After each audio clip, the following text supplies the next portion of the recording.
Hi guys, this is a redirect to my reaction to episodes 4, 5 and 6 of Avatar The Last Airbender, and the reason why you're just hearing my voice now is because unfortunately my video file for the redirect got corrupted and I couldn't be bothered to refilm that, so I'll just say my overall thoughts about these episodes and what happened in each episode. So I really enjoyed these episodes. I really liked the world building, the fight scenes, the characters and the humor and the story as well. Like I mean, I don't really have anything bad to say really.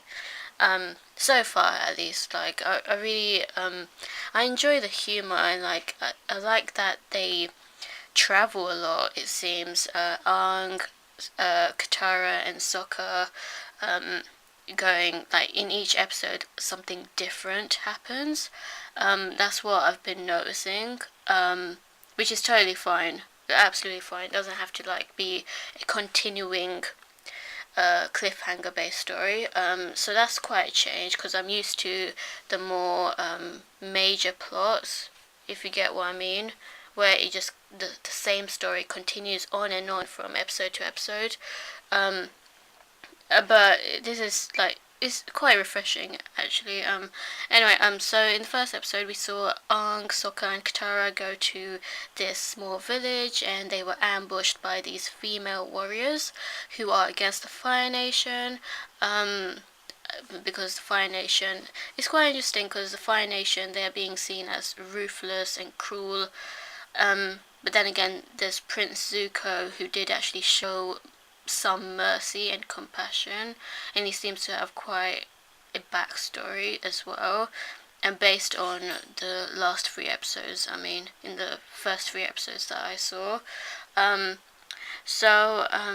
the Fire Nations, they seem to be like in the third episode that I just reacted to now, like in episode 6, we see that the Fire Nation, they not invaded, but like they kidnapped the Earthbending tribe for slavery, and I thought that was really messed up. It is a kids show, but they do deal with serious topics like slavery, invasions, conflicts between tribes and whatnot. So I find that really interesting.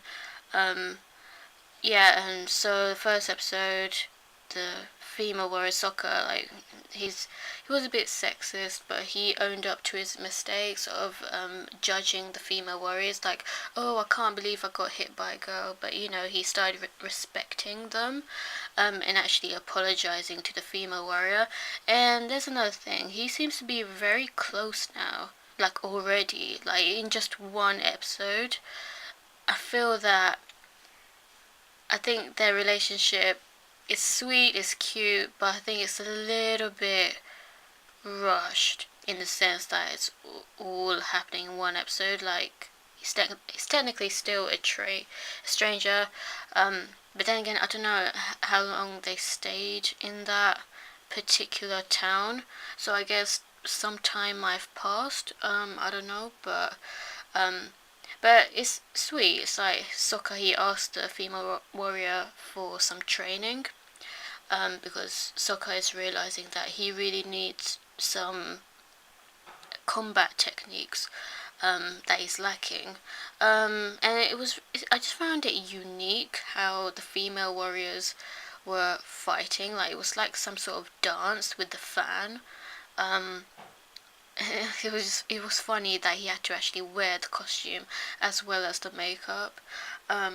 But yeah, and then the Fire Nation, they invaded the town because Prince Zuko found out that the Avatar is in that town, and Aang started blaming himself because the Fire Nation were burning all of the citizens' homes, because of Aang being in that island. Because Prince Zuko, he really wants to capture Aang, the Avatar. So Aang, he had to leave quickly, but also he used the sea dragon to wash out all of the fire, to drown the fire out. So I thought that was really clever. Like, he seems to have like really clever moves. Like, I feel like it's spontaneous actually, but like at the same time, he's really resourceful. That I find like I just find it like fascinating that I just admire the way he handles situations and finds clever, unique ways to get out of them. Um, like for example, in the second episode when Aang, Sokka, and Katara, Aang was taking them to um, was it Omushi? The city of Omashi, I think it was called. Forgive me if I pronounce this wrong. So he he took them to Amashi, which is a beautiful location. I just love the world building in this cartoon. So it was like a desert inspired by Egypt with the pyramids, and they were like going through these slides, which were delivery slides. And then they met this old man who is the king of Omashu, and he actually turns out to be Bumi, who is an old friend of Aang's from 100 years ago. So it's quite amazing that he managed to survive for this long, but he doesn't find that out until the very end. So the old man king, he challenged Aang with 3 challenges. He had to win 3 trials in order to save Katara and Sokka from crystallizing. So he won all of them, and it just turns out to really just be a joke at the end. The old man was just like playing with him and saying that Aang figured it out that he's actually Bumi based on the trials. So that was interesting. And he seems to be like such a wacky, funny, cranky type of character. Like, just some of the things he said. But yeah, and then in the third episode, I really, really like Katara. She seems like she's a smart, outspoken, very kind and caring type of girl. Like, she doesn't really know Haru that much, but she went out of her way to not only rescue him, but also rescue the Earth tribe that were imprisoned by the Fire Nation. So I really admire brave, compassionate people, characters like that. So basically, Haru, he's not allowed. It's completely forbidden to use earthbending. So if you are an earthbender, you're gonna get captured by the Fire Nation. So I don't know how many villages the Fire Nation invade and own. But it does seem quite scary that they're just so ruthless and cruel, like making them pay high taxes and like forbidding earthbending. And if you are an earthbender that gets caught using earthbending skills, then you're going to get taken away to be a slave for the Fire Nation. So that's messed up. So Haru's father, he got taken away long ago, and he got reunited when he got caught because this old man that Haru was trying to save actually snitched on Haru by telling the Fire Nation that Haru is actually an earthbender. So Haru got taken away, and then Katara, she blamed herself because she was the one that actually told Haru to use his earthbending skills, because it's supposed to be seen as a gift, not a curse. So like, she's the voice of reason.